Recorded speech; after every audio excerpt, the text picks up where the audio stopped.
Hi, kamusta mga chong, and welcome po dito sa ating channel, and it's nice to be back here again for another reaction, no? At bago po tayo mag-umpisa ay batiin po muna natin ang lagi natin binabati, syempre dahil sa kanila kaya tayo nandito, ang mga Pilipino sa Pilipinas. Kamusta po kayo dyan, mga Pilipino, at alam po natin na tayo po ay hindi maganda ang nangyayari sa ating bayan at tayo ay pinamumugaran ng mga budol, bangag at saka mga magnanakaw sa ating gobyerno. Well, what can we do? It's up to you guys kung kayo magtitiis ng ganyan, walang mangyayari sa buhay. And ganun po talaga. No? At least kami dito naman ay nagvo-voice out para naman malaman nyo ang katotohanan. At syempre po, no, pinasasalamatan ko po ang ating mga bagong subscriber po. No? Maraming salamat po sa inyo lahat. At kayo po ay walang sawa. Kayo po ay sumusuporta sa ating show. And again, at magiging road 1,000 na tayo, and please continue subscribing, you know, and view ang ating reaction, at i-like and share nyo po. At syempre po, mag-comment kayo at para malaman natin itong 2025 kung anong gusto po natin gawin. Marami po tayo ngayong mga i-react lalo na yung mga tumatakbong mga senatong. No? Pero syempre, para sa akin, itong nakikita nyo sa right bottom corner ko, at maybe left sa inyo, ay yan po ang aking mga manok para sa ating kandidato para sa 2025 senators, no? Sa Congress naman ay bahala na kayo sa buhay nyo, no? Pag hindi, biro lang. Ibig sabihin, bahala kayo pumili, at sa mga nasasakupan ng mga tuwad ko, alam niyo na ang gagawin niyo, mga Pilipino. Kung ako sa inyo, tanggapin niyo yung bibigay sa inyong ayuda na pabigay ni Tamba, at iboto nyo yung tama. At saka isipin nyo mabuti, mga chong. Kita nyo ang ginawa nilang pagkakalat sa Congress. Sinira nila ang 19th Congress. Ika nga, hindi na makakalimutan niya nating mga Pilipino na sabi nga ni Tulfo, no? Eric Tulfo, once upon a time, no? Ay merong Congress na talagang napakademonyo, at ito mga pong 19th Congress, no? And come to think of it, na kahit na totoo naman ang mga lumalabas na balita, ay dinadaan nila sa power nila na iniimbita pa ang mga vloggers na against sa mga ginagawa nila. No?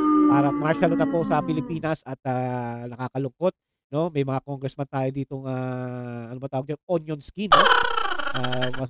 Masamain ang loob, o talagang ayaw lang napapahiya kasi totoo, siguro nape-pressure na sila, kaya bago matapos ang kanilang term, dinadaan nila siguro sa power muna, at baka kasi di na sila manalo. Sana nga, di na sila manalo, at palitan naman natin ng iba, 3 years lang naman yan.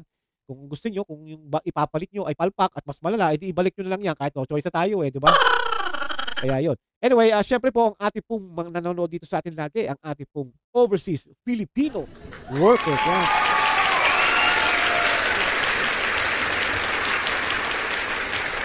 Ha? Yan ha? Pinagsabi sa akin, Chong, sino ba yung nasa likod po? Di syempre, Agila nga. Yan po si Sara Duterte. Biro mo yan.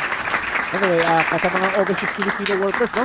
Ay maraming salamat po sa inyong continue pagsusuporta, at syempre kayo naman po, no, ay laging mag-iingat, at wag niyo pong abusuhin ang inyong sarili. Hindi po tayo Superman, no, o Superwoman, no, kaya tayo po ay nagkakasakitin lalo na ngayon, at kayo naman po ay wag masyadong magpapastress sa trabaho. Hinay-hinay lang po, at ganun po talaga, lalo na wala tayong mahal sa buhay sa ating mga bansang tinutuluyan. Ingat na lang po, and always drink water, okay? Alright, sa mga overseas Filipino, ingat po kayo dyan, at sa mga aalis from the Philippines, good luck po sa inyo, okay? Alright. Well, bago natin umpisahan ang ating reaction, gusto ko munang mag-react dito sa ating VP, no? At maganda ang kanyang balita, at kahit pa paano naman meron tayo nagiging balita sa Pilipinas kahit pa paano, which is ito nga po si Vice President Sara Duterte ay na-clear sa case na sinampa sa kanila ng tatlong bugok na to, o kung sino may mga bugok na PNP na to, di ba? Yan. Siya po ay na-clear na sa kasong isinampa ng mga buang na PNP, no? Ayan po, yung mga hinayupak na. At talagang walang respeto itong tatlong bugok na to, kung sino mang nagdemanda sa ating Vice President. Alam naman natin na Vice President yan, at kaya lang naman po nagkaroon ng sagutan or puwersahan ay dahil nga po to si Vice President naka-focus po sa kanyang empleyado. At alam nyo mga chong, kung ang ginawa ng Vice ay pang-aabuso, wala tayong problema diyan. I-demanda nyo, di ba? I-demanda nyo, walang problema. Ang problema talaga kayo, mga PNP. No? Instead na irespeto nyo yung tao dahil she is the second highest position in the land sa Pilipinas, ay binabastos nyo. Wala kayong kwenta. Naging pulis pa kayo. Lalo na itong buwakan ng inang naku, Diyos ko po. No, yan yata yung tinulak daw. No? Kasi ang nakita ko doon, makikita nyo naman sa video clip ng Net25, thank you Net25, no?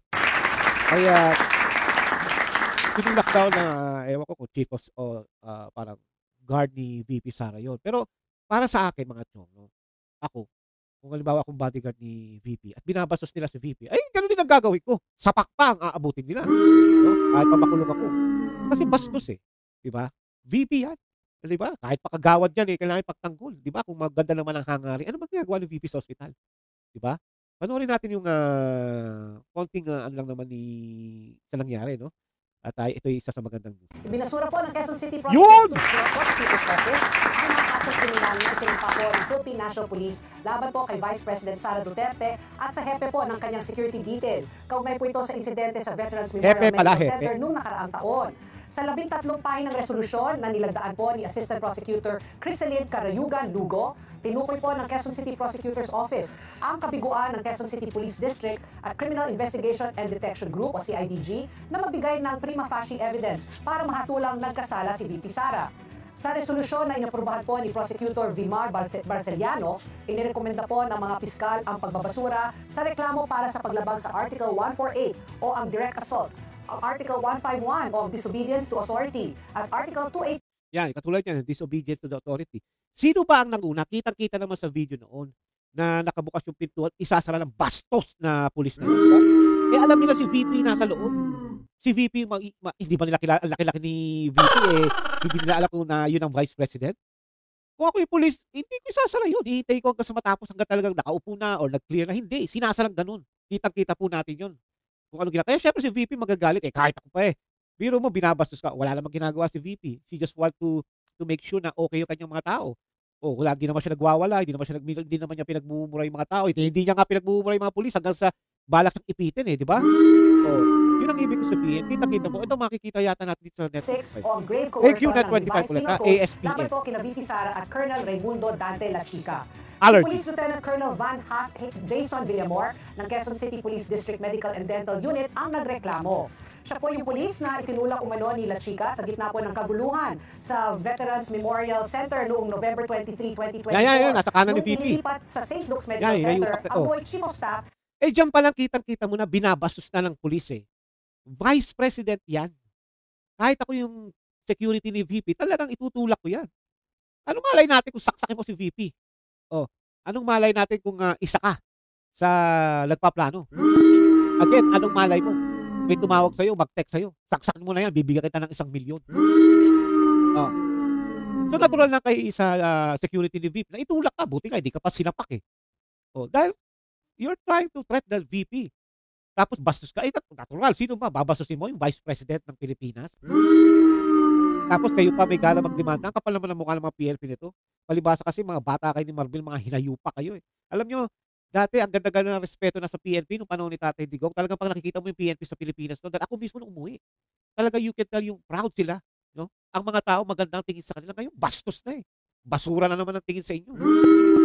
Dahil sa hepe. Diba? Sigit ko lang si Grijaldo. O anong ginawa ni Marbil? Pinabayaan na. Hayop talaga yung PNP na yan eh. Sa bagay, yung presidente hayop, di yung mga tauhan niya pa. Diba?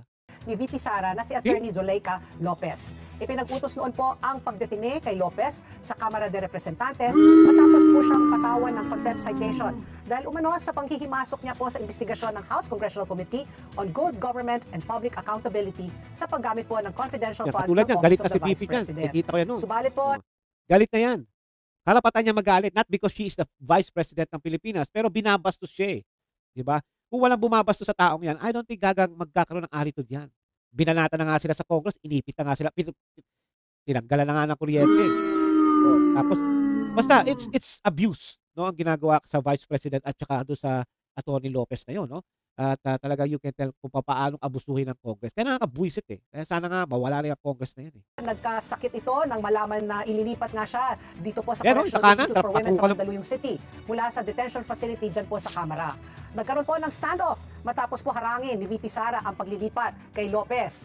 At ayon po sa resolusyon ng Quezon City Prosecutor's Office, hindi suportado po ng ebidensya ang umano'y direct Ililipat? Biro mo, hindi naman kriminal yung tao, ililipat daw sa women correction. Putang ina talaga. At Congress talaga dapat talaga. Kaya kayo mga chong, no, yung mga nanonood dito, huwag nyo na iboto yung mga yan. Nakakahiya. They ruin the credibility at saka yung dignidad ng Congress. Yung 18 okay pa eh. Because of Tatay Digong tsaka yung 7. Oh yeah, 18 yeah. Tapos 19, ang sama, man. assault, disobedience to authority at grave abuse. Tinukoy rin po sa resolusyon na wala kahit isa sa mga saksi ni Villamor ang nakapagbigay po ng testimonya na Yeah, hayop na yun. Sarap sampalin sa mukha, oh. Di ba? Yan, mga ganyan. Sampal sa mukha ang sarap. sumusuporta sa kanyang Mukha pa lang, parang bigyan kita sa milyon, saksakin mo na yan, di ba? aligasyon na inatake siya at ginamitan po ng pisikal na puwersa, intimidation, karahasan at Ginamitan ng puwersa. pagbabanta. At Yan yata yung mangiipit ng pinto kay VP eh. Siya pa ang lang ng Westbrook. Ay, mga pulis talaga to. bigurin umano ang pulis na ilahad sa kanilang affidavit ang nangyari umanong enkwentro. Wala rin anyang naibigay na impormasyon tungkol sa mga naging galaw ni Villamor matapos po ang sinabing insidente. So kinukontra rin nila ng video footage na isinubit mismo ni Villamor ang kanyang mga alegasyon. At dahil dito po, napilitan na po ang mga piskal na ibasura ang reklamo. Yun. Yun, ayos. Congrats VP, no? At na-clear ang kaso and well, actually, isa lang yan sa paninilas na ginawa sa'yo. At may impeachment pa which is hindi naman matutuluyan. Kaya okay lang yan. So relax ka lang, just keep singing, no? At alam naman natin wala ka na sa DepEd at bumitaw ka na sa administration ng Bangag, which is good, no? It's a blessing, no? A blessing yung ginawa mo dahil hindi ka na masyadong dadamay pa sa kapalpakan ng ginagawa ng Bangag administration. Okay? Alright, good luck sa iyo, VP. Okay, and speaking of that was a good news, bad news naman ang ating sasabihin, no? Isang bad news. At sino ba itong bad news na to? Yan. Yan po ang bad news palagi, ang budol ng bayan, no? Ang pinaka-worst na president, no? Akala natin ay si Ninoy, ay si Pinoy ang worst o yung kanyang nanay na si Cory. No? Pero ito talaga ang worst. I can't believe, no? Dahil yung tatay niya maganda naman ang ginawa pero pagdating sa anak. Well, what can we do? Pag addict ka, hindi mo na alam talaga ang ginagawa mo. Akala mo ang mali ay laging tama at ang tama ay laging mali. No, in-interview si Bangag Jr. sa isang I don't know, shotgun interview ba 'yon? Tungkol sa nangyayari sa bicameral report, no? At syempre, ano ba naman ang maasahan natin sa gugok na 'to ay walang iba kundi sumagot na lang siguro bago baka napagsabihan na 'to, lalo nasa likod niya si Diaper Boy, no? Si John Samit. Pwede na bulungan 'to na, Mr. President, tatanungin kayo sa may tungkol sa bicameral, ito sabihin nyo. Wala namang sariling ano tong taong to, wala namang sarili tong what do you call this, utak talaga, no? At ika nga pulburon ang nasa loob ng utak niya. Kung ooperahan niyo ang utak niyan, yung brain niyan, malamang puro puti ang nasa loob.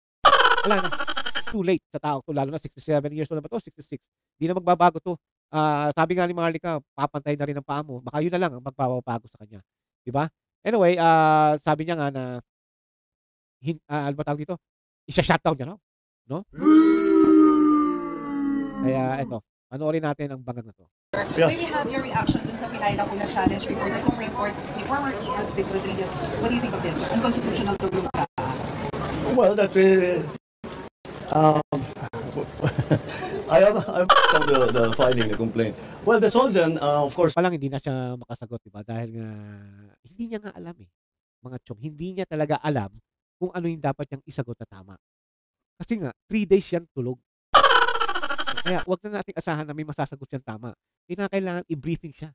Yan daw ang lumalabas ngayon. Pagkagising niya, tatanungin, ano na nangyari? O, diba? Sabi niya nung panahon kay OJC kung saan ni-raid ng PNP ni Torre. Sabi, wala namang barilan tsaka mga mga smoke Diba? Ano ba tawag doon? Yung usok, kalimutan ko na yung tawag. Yung gas smoke or whatever. Matanda na tayo. But anyway, ibig ko sabihin, pagkagising niya, kung ano lang sabihin ng mga tao niya na nakaabang, yun ang sasabihin niya. Hindi siya nagre-research ng sarili niya. Kaya, wala tayong magagawa mga chong. Talagang that's how he is. No? Ganyan na siya, wala na tayong magagawa. At hanggang, katulad yan. Hanggang ganyan na lang ang gagawin niya. Tapos niya siguro, pupunta somewhere, tapos tutulog, titira, bibigyan ng asawa ng panghikik. Kaya, hanggat hindi nasisipa yan, ganyan na mangyayari sa kaya. May nangyari po sa Pilipinas kayo mga chong? Wala. Nga. Di ba? will be the ones who will argue for the government. He tells me, Soljan Maynard tells me that we are on a solid footing in terms of constitutionality. I don't know why they bothered to file that, because napakahirap ng kanilang assertion. It clearly doesn't.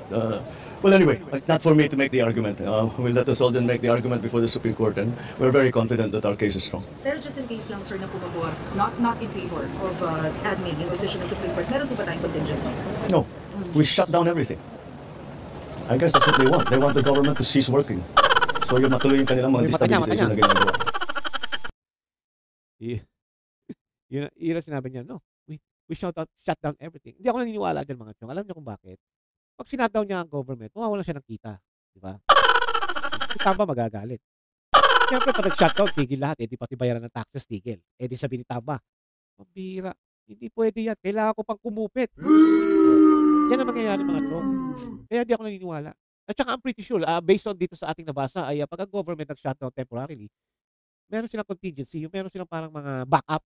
Di ba? May mga backup sila dyan. Sabi dito, pagka nag-government ay nag-shutdown, ang essential lang ang gagana, like yung national security. Of course, alam nga naman pagka-shutdown, pati national security, wala. O di wala ka, patay ka na, BBM. So, and public safety, tsaka yung mga emergency medical care, air traffic control, syempre.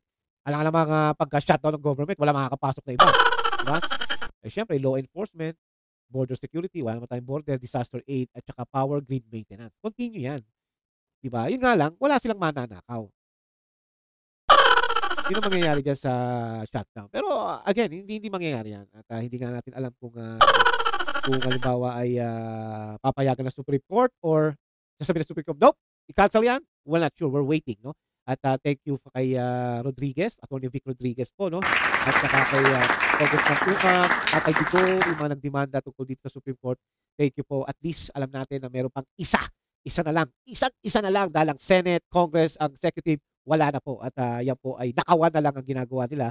At isang Supreme, although may balita tayo na may nabibigyan din pamisa-misa, pero at least naman, meron pa rin naman tayong isang Supreme Court na hindi siya perfect, but at least, meron pa tayo konting nasasandalan, mga chong.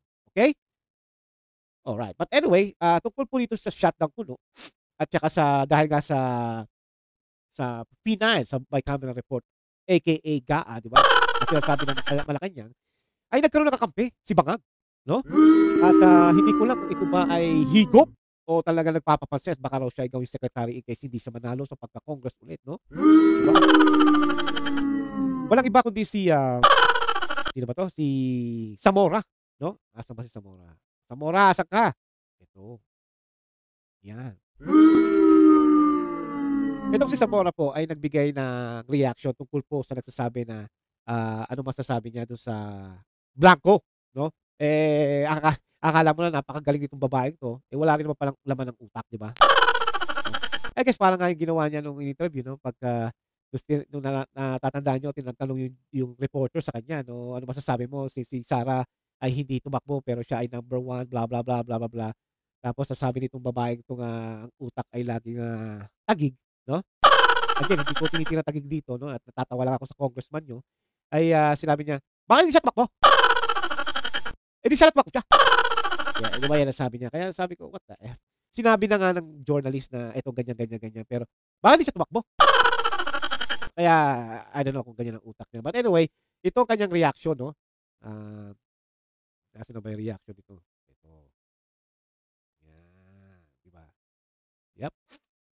Sabi niya rito, no, nung interview siya siguro, na para lang niyang gumawa ka ng schoolwork. Pagka inuumpisahan mo yan, nag-iiwan ka pa ng blanco. Pero pagdating mo na, pag sinabit mo na siya sa teacher, syempre, wala ka nang isusumiting kahit na anong blanco.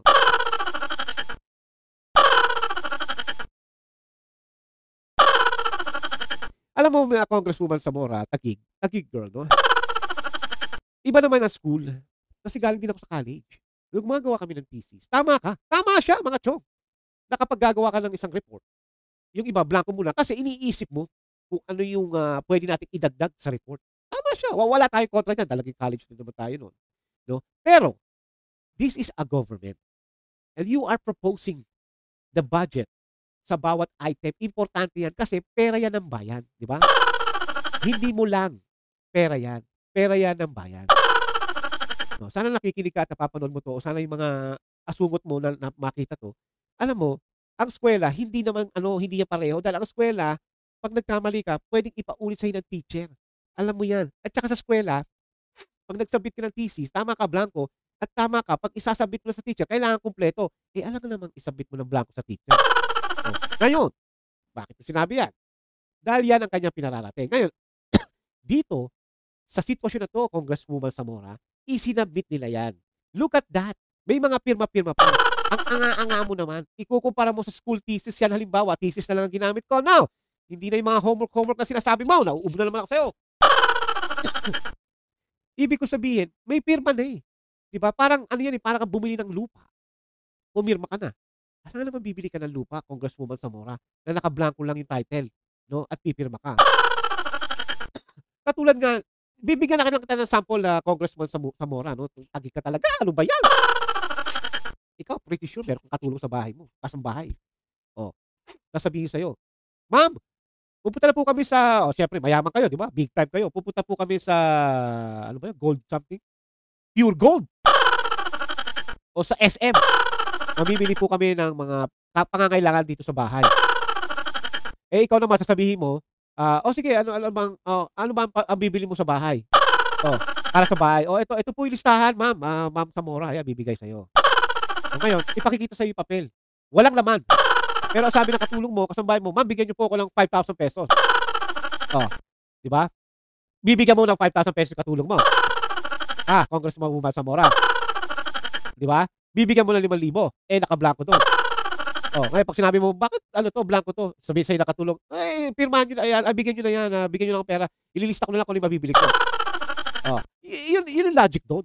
Di ba? Bakit ka pipirma sa isang bagay na blanko na pinirma ng mga bugok na senator at saka congressman at ipinasa na sa executive? Kaya nga may nagsasabi, may nag-fill in the blank. At ang balita pa, Congressman Zamora, ay madadali pa rito yung mga tauhan o yung mga staff. Dahil daw baka sila nag-fill in the blank. Again, hindi gagawin ng staff yan kung walang utos sa mga senator o congresswoman na pinagsisilbihan nila. Anak ka ng teteng. Kaya kung ako sa iyo, Congresswoman Zamora, huwag ka na lang magsalita. Kasi nga, nakakahiya ka. Hindi ko lang kung lumilipad ang utak mo o hindi ko lang kung tulog ka rin katulad ni Bangag. I'm not saying na nagda-drugs ka. No? Pero hindi ko alam kung panay ang tulog mo. Kaya, may isang tao na natatawa sa'yo at talagang she is really laughing you. Di ba? Asa na yun? Nawala na. Eto. Yan.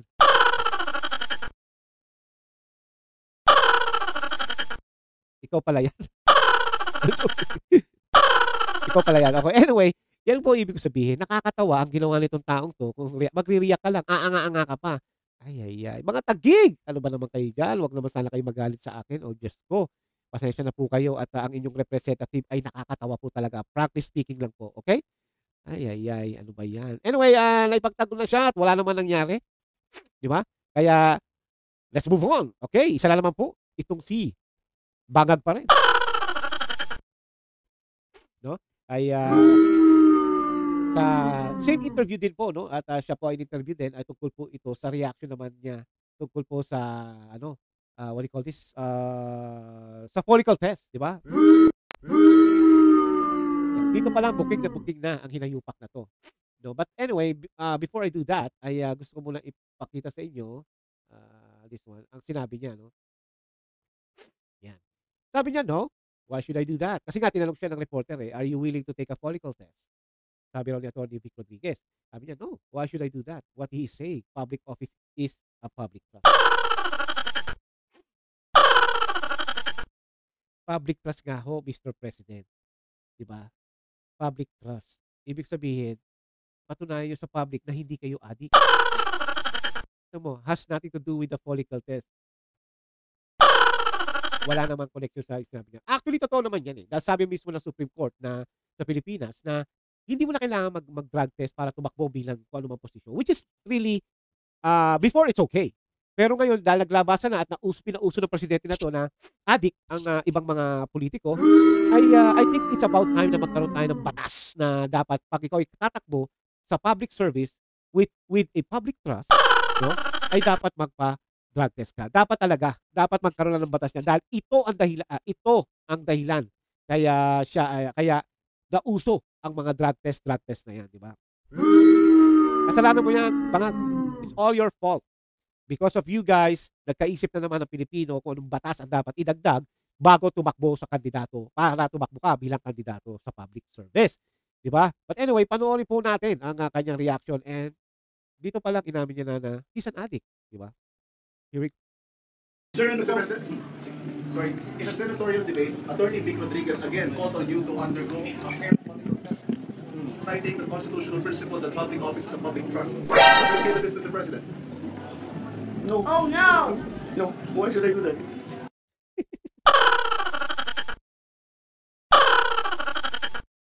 No. Parang parang nakikiusap si Bangag na, wag mo na ako talungin yan. Pero wala na siyang choice kaya sabi niya, no. No? Ay, kawawa Pilipinas. What is say? Public trust, public office, public has nothing to do with the follicle. Again, tama yan. Tama naman ang sinabi ni Bangag. Pero, napagbibitangan ka ng Pilipino, ng tao. Ano ba ang Pilipino? Again, the government is the people, by the people, for the people. Okay. Ano ko rin, mag-gets ko rin. But anyway, ibig ko sabihin, pag pinagbibitangan ka ng public, ano ba mawawala sa'yo, BBM, kung hindi ka naman talaga addict, di ba? Oh. Kung talagang hindi ka guilty, ganun ba? O sige, okay lang nyo, ganunin mo. Murahin mo ang Pilipino. Wala tayong problema dyan. Dahil alam mo na ikaw ay hindi ka addict. Patutunayan mo sa kanila. O sige, kailan? Test ako, mga buwakan ng ina nyo. Tapos i-dare mo. Pag ako negative, mga buwakan ng ina nyo, lumayas na kayo ng Pilipinas. Pwede mo gawin yan. Although it's mean, medyo masama ang dating, pero parang dahil sa inyo, napapahiya ko, nasira ako sa buong mundo. Pag ako negative, publicly, ha? Kayo na rin ang kumuha ng ng magtetest sa akin mga buwakan ng ina nyo. Sabihin mo yan. Tama si Atty. Vic, sampalin mo sila ng papel. Mga walang hiya kayo. Lahat. Ilang milyon ng Pilipino? 110. Sabihin na natin yung mga sip-sip sa'yo, yung binabayaran ng asawa mo at ni Tambal, 10 milyon, di ba? O yung 100 milyon na lang. Sampalin mo! Pag negative pa, sampalin mo! Kahit yung VP Sara, di ba sinabi nga na addict ka, tsaka si Tatay Digong, sampalin mo rin! Sabihin mo, ayan, hindi ako addict! Ang problema, kaya ako sinasabi ngayon yan, dahil alam ko, hindi mo gagawin.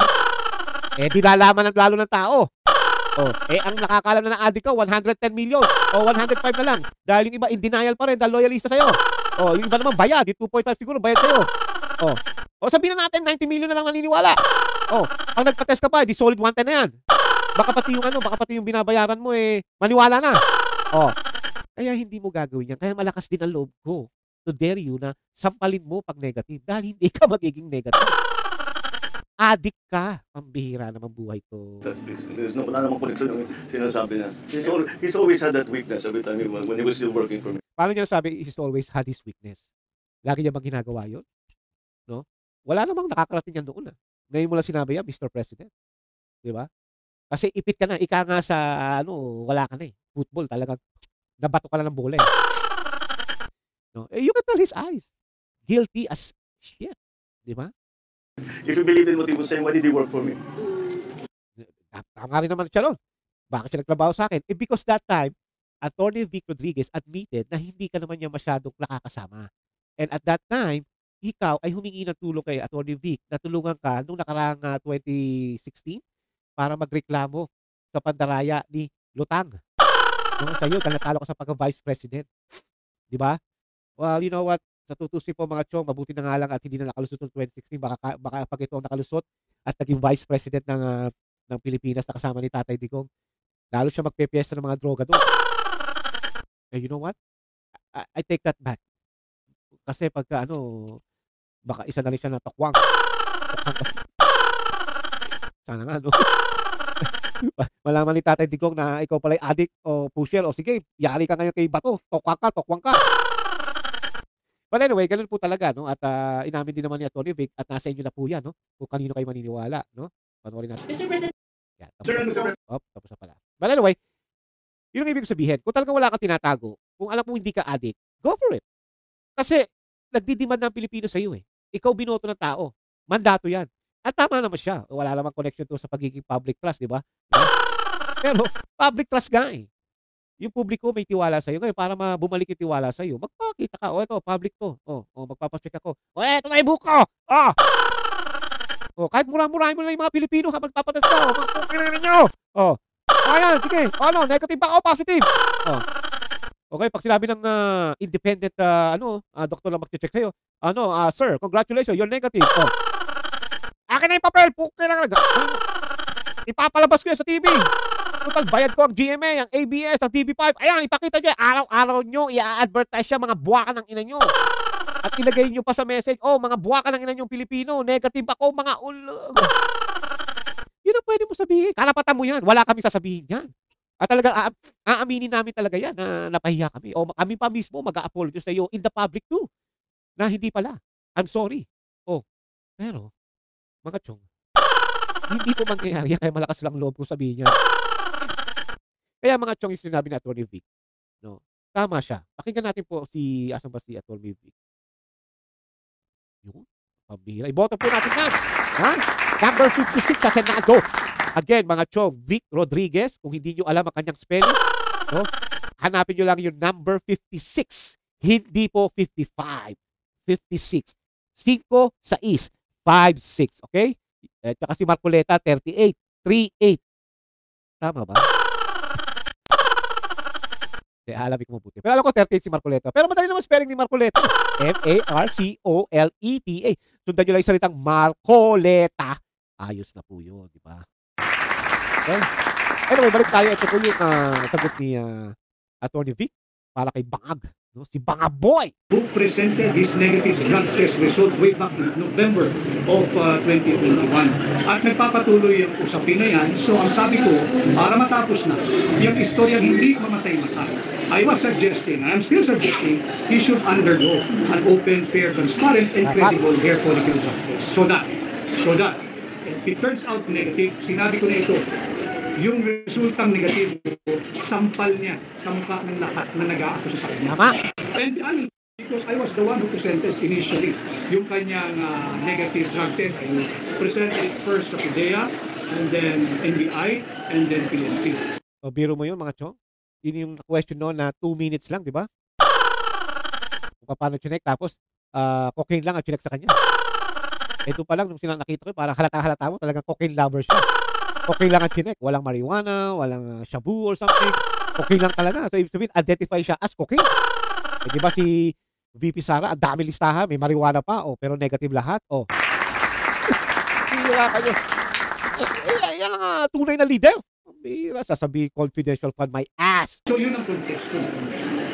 Ano po yung source po natin doon? Or nandun po kayo nung kinunan po siya? Ay, hindi ka pwedeng naroon. Sapagkat yung panahon na yun, tatandaan mo, I'm referring to the year November of 2021. That's right. Okay. Yan pandemya pa. At bawal kang basta lang pupunta sa ospital. At ang protocol karamdaman, kung gusto mo magpatingin, punta ka mag-isa. That was in condition. Yung tatanong naman, di ba? Yeah. Pambira. Makinig ka na lang, Sel! Okay. At I have no doubt not to believe yung resulta niya na ginanggaling sa St. Luke's Medical Center sa BGC, sa Taguig. And hindi niya mamatay-matay. So para matapos na yan, since he is the Chief Executive Officer, he is the President, and leadership by example, ano ba naman yung magpailalim na dyan sa hair follicle drug test sa motor. And I stand by doon sa aking paniniwala na public office is public trust. That's right. And all public officers must at all times be made accountable to the people. Had there be any time na sumunod siya sa suggestion po ninyo sa Marukana po? Masasabi nga lang ng no eh. Guys, hindi magpapacheck si Bangag kasi nga malalaman na addict siya. Sa follicle test, alam naman natin, i-research niya sa Google. No? O kay Siri. Di ba? O kay Alexa. Na ang follicle test, wala kalusot yan. Kahit ilang buwan na, malalaman pala. Hindi katulad sa ihi po, mga chong. Kasi sinabutangan niya, ayaw daw niya. So, Ikaw! Pambihira. Impose my opinion on him. Hindi naman na kami magkasama. Actually, Yun, Palakpakan po natin si Atty. Vic Rodriguez, 56. At syempre po, no? Ito si Marcoleta, 38. Okay? At si Pastor Kibuloy, I think 53. No? At, o nga, minsan nakakalito ang apelido ni Kibuloy, Q eh. Baka may maglagay dyan, K. Di ba? Okay? At syempre po, yung iba, si Go, ayan, si Bato, ibalik natin para mabaka pa si Atty. Vic at saka si Senator Marcoleta. At sana kung makalusot si Pastor Kibuloy, maganda itong mga to kung nakaback up to dahil dati ng mga senator to. Ayan, si Bongo, yan, boto na rin po natin yan. And it's good that nasa top 12 siya palagi. At syempre, this is my number 1, Marcoleta po. Okay? Anyway, mga chong, at alam naman natin na hindi na mangyayari yung follicle test. At siguro, himala na lang, no? Sabi nga nila, pagputi ng uwak, di ba? Ay magpapatest siya, pero imposible yun. Dahil ang mga uwak dito, kahit dito sa US, ay mga itim. But unfortunately, imposible nga. And nagbigay lang naman ng opinion si Atty. Vic. Wala namang masama. At saka hindi lang naman talaga siya nagdidemand ng follicle test. Lahat tayo mga Pilipino. And tama rin naman si Bangag. Hindi naman konektado yun. Hindi rin sabi ng korte, it's up to you. Hindi naman mandatory yun. Pero hinihiling na ng tao eh. At kung wala ka naman talagang tinatago, bakit ka matatakot? Di ba? Eh, yung sinabi mo na nakaganyan ka pa eh. No. Di ba? No. It has nothing to do with the public office and public trust. Di ba? Ibig sabihin na talagang ayaw. No? At least inamin naman ni Bangag na ayaw niya dahil mabubuking. And that's gonna be up to you guys. It's the Filipino, the AFP, no? Kung itutuloy pa rin nila yung kahibangan ng gobyernong ito, yung pag-aabuso sa power, paggurgol, pananakot, at ngayon nga, at meron daw investigation ng mga vloggers, palibasa kasi tinitira sila. Bakit yung panahon ni Tatay Digong, lintik mo rin si Tatay Digong noon at saka yung iba? Hindi naman ganyan, no? Dito sa Pilipinas, ayan, tinatawag na. So, this government is really a mistake. It's not a joke, but it's really a mistake. At sino ba madadamay na naman po rito? Di ba? Yan. Ang ating po mga kapwa Pilipino, lalo na ang ating mga mahihirap na kababayan, ang maapektuhan na naman sa ginagawa ng mga hinayupak na to, no? Ang mga Congress, ang Senate, at syempre ang Executive. Sila na naman ang madadamay at wala na. Nakakailang taon na si Bangag, wala tayong nakikitang progreso. Sinasabi nila, may nakuha sila sa ibang bansa na ganito, ganyan, blah, blah, blah here, blah, blah, blah here. Lalo na ngayon ang bike mainit. Kaya itong si Bangag, asahan natin in the next couple of weeks, months, ay ibababa niya ang approval na papasukin ang ICC. In that way ay mawala at mabigo itong nangyayaring bike camp. Kasi nga malaki sampal sa kanila to, and this time, talagang we can tell that this government is not a good or honest government. As much as possible, lolokohin ka ng lolokohin, at tatakutin ka ng tatakutin, at nanakawan ka. At balita ko mga chong, no? May nagsabi sa akin na marami kayong mga bata ang kinikidnap sa Pilipinas. Ito raw po ay hindi naman actually iba na, no? Ang iniisip natin diyan pag ang bata ay kinidnap, ipamimigay o ibebenta o kung ano naman, di ba? Alam niyo yan. Gayon daw ay tinatanggalan ng laman loob at ibinebenta sa black market yung kanilang mga parts ng kanilang katawan.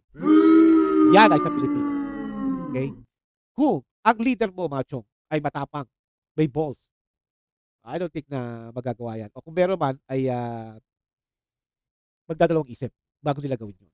But the thing is, mismo ang presidente ay bangag, adik. Walang ginagawa. Pinakawalan pa ang mga adik, no? Yung mga pusher, yung mga drug lords, di ba? Kaya wala. Wala na po tayo matatakbuhan kundi ang Korte Suprema at kung hindi natin sisipain ang hayop na bangag na yan, magpapatuloy po ang nightmare sa Pilipinas. Kaya mga chong, we just hope and pray na sana ang mga tao sa Pilipinas ay matauhan na. Alam ko yung mga taong yung mga Pilipino na yan, bumubuelo lang yan o nag-iisip pa rin yan. Nadala na sila kasi sa people power nun eh. Wala nangyari. Pero mga chong, mga chong, sino ba ang papalit sana kung mawala ang bangag? Diba? Ayan, diba?